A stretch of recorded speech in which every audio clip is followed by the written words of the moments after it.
everyone, welcome back to my YouTube channel. Today is a very highly requested video because I have my incredible, amazing friend and personal trainer Gary here to answer all of your questions. Gary, tell everyone a bit about you. Oh wow, so I've been training for a very long time. I've come through sports, so football first and boxing.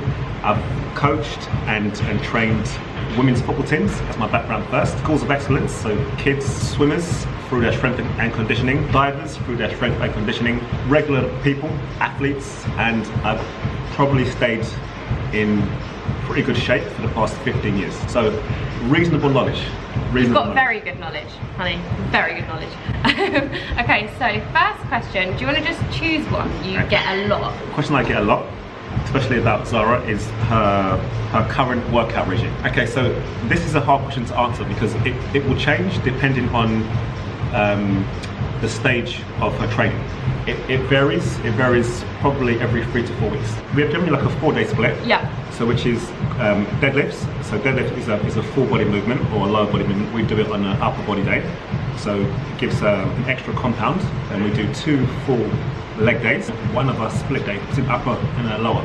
Yeah. So they are tough sessions.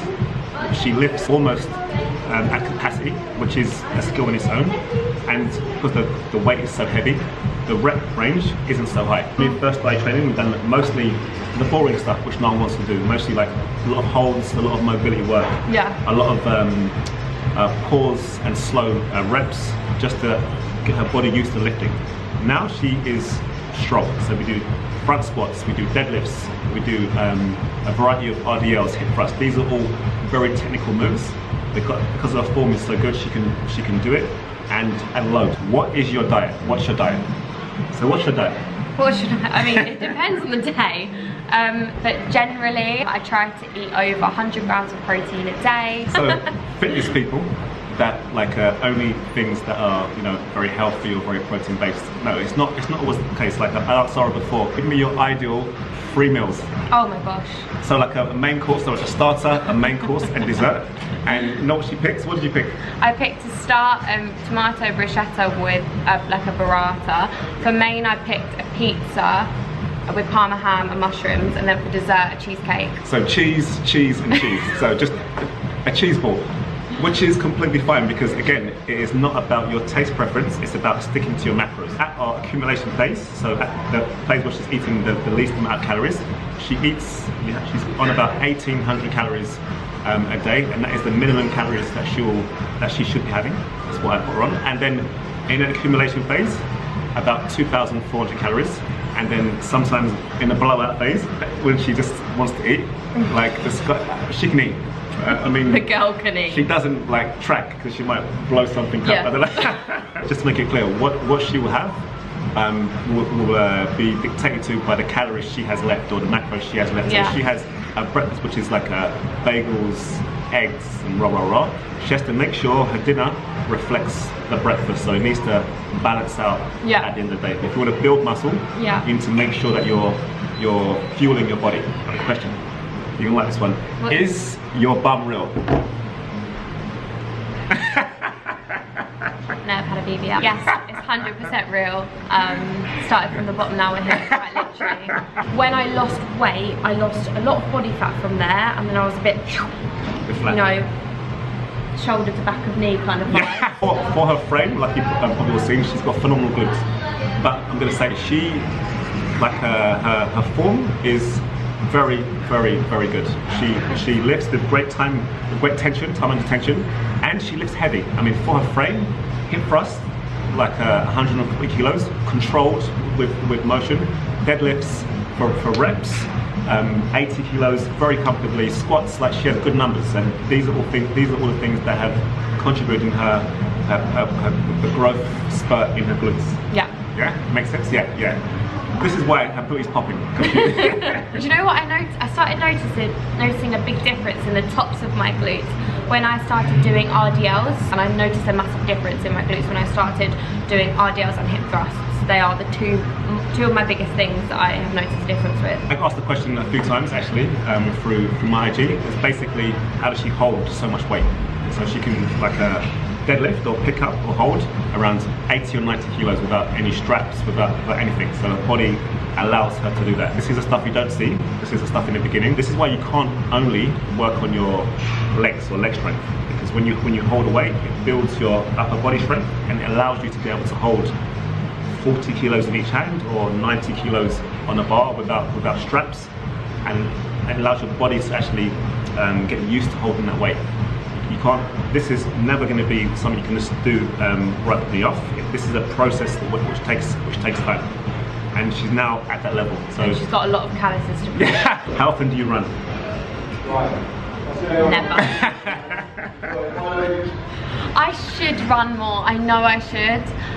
You should run more if you want to run more. I mean, if you don't want to run, you don't have to run. Do you know what I do? So I don't run, but I try to do like some cardio in the week, and not necessarily running, but like I'll try and maybe do a 30-minute uphill walk, or like Stairmaster with no hands for like 5-10 minutes. That really does humble you, by the way. But to be honest, my heart rate when I'm training does peak a lot. Like it goes so high. Like how high is my heart rate? Something like 180. 180, yeah. That's the thing. You run because you want to exercise your heart. And again, if you're going to lift heavy weights, like just now we've done 3, 4 and 5 front squats.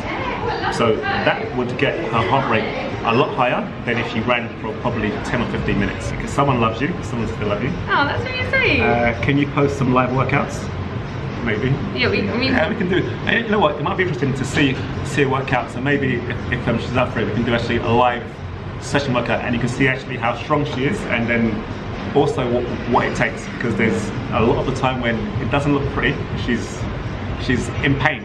It's hard. It's also tough. stared at a front squat, and I got down. I went, no, I can't do it. And I was just sat there like this.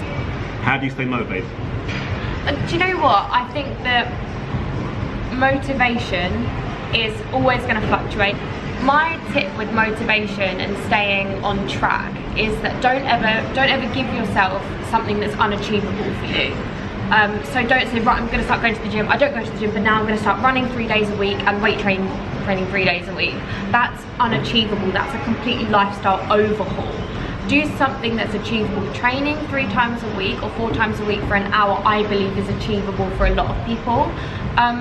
So as I say, give yourself some things to do that are achievable, and then you can celebrate the win, celebrate the small wins. So like I know that I'm going to have gone to the gym 4 times this week. For me, that's good. Tick, done. Yeah. And that keeps me motivated because I know I can meet that goal. Whereas if you start saying to yourself, right, I'm now going to start training 6 days a week, and I'm going to start eating porridge for breakfast, for lunch I'm going to have a salad, and for dinner I'm just going to have fish. Like, whereas you used to have something completely different. You used to have takeaway 6 days a week. That is, you're never going to stick to that because it's not achievable for you. Dom's recovery tips, please. I'd say definitely if you're working out and you're feeling like chronic soreness, you need to look at your programming. Maybe you're not ready for that program quite yet. Yeah. So you should be sore. If you have chronic soreness, there's a probably issue with your programming, or then if not, with your actual macros. Yeah. So your macros and programming should talk to each other. If you're still overly sore, adjust your program slightly, and then you should be sore, and you should recover after 2 days maximum. Best abs workout. I'm gonna answer this. So she's lean and her abs are popping. What we did, yeah, she's lean. Yeah, no, lean, very lean. Ab workouts is mainly for us, or mainly for her, is mobility.